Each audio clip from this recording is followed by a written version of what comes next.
Hey, how about that time when electric cars dominated the market in the 1880s?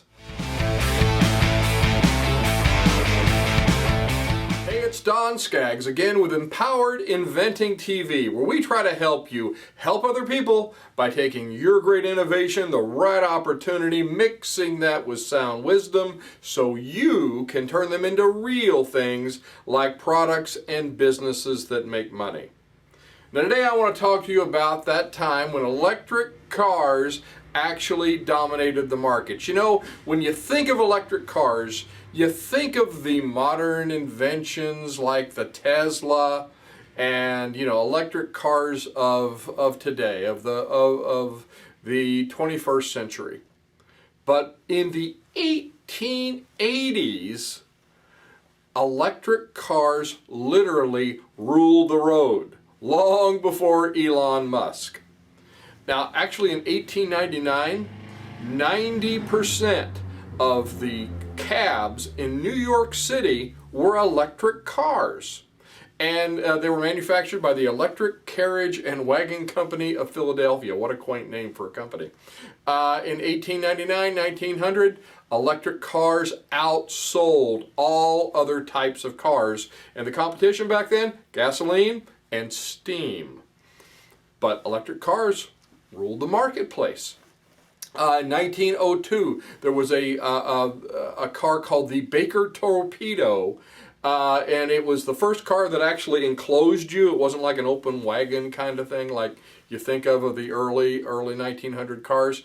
No, it was the first aerodynamic electric car, and it was clocked at 180 miles an hour. So imagine, electric car, 180 miles an hour, and it's 1902. That's just wild. So another company, the American Morrison electric car, had a range of 182 miles on a single charge, but it only went about 14 miles an hour, which was okay because usually you didn't travel long distances because the roads were not. We didn't have interstate highways in back then in the early 1900s.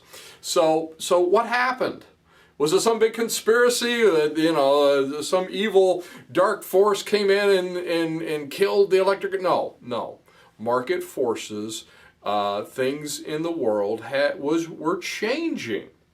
Now, first off, electric cars back then, the ones I described, usually the cost of a car ran between $1,700 and $3,000 in the early 1900s.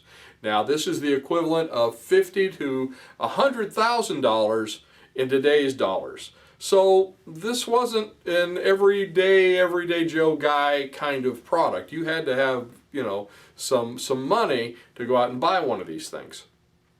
So what happens?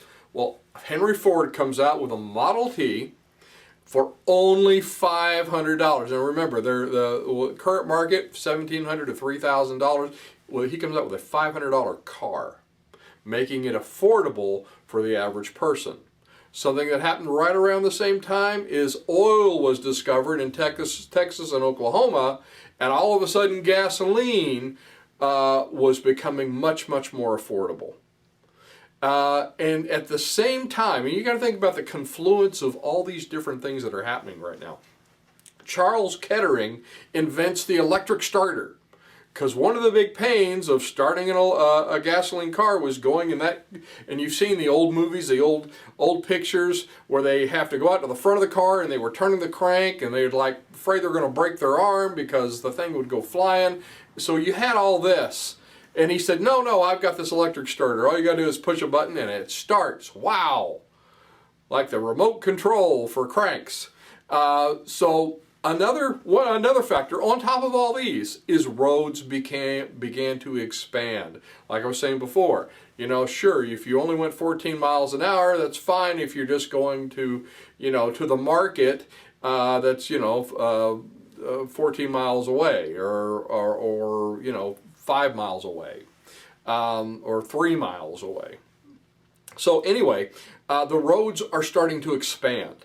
And so it's spurring the need for faster and larger those faster and larger ranges that gas engines could do that electric just couldn't keep up with. So, I don't tell a story like this unless there are some good lessons to be learned. And we have some really good lessons to learn from this. What I think is kind of an interesting story of, most people just don't think of electric cars in the 1880s, but they dominated the market.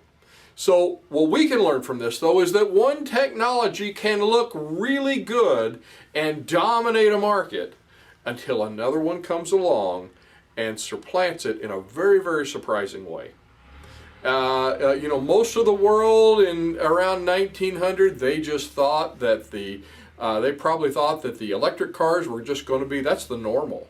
That's how it's all going to be from now going forward. They didn't realize, most of the people at the time did not realize what was about to happen. What was changed, all these little things that were changing in the background, maybe no one was paying attention to, or most people weren't paying attention to. So today we can do the same thing. You can watch for these forces that maybe most people aren't paying attention to, but if you pay attention to them, you'll find that opportunity for your innovation. Market forces can be leveraged by a new disruptive technology to become successful. The lower gas price and the cheaper gasoline all of a sudden happening were financial and market factors that just broadened everything, along with the expanded road system and the electric starter, all of a sudden made gasoline engines an opportunity back then.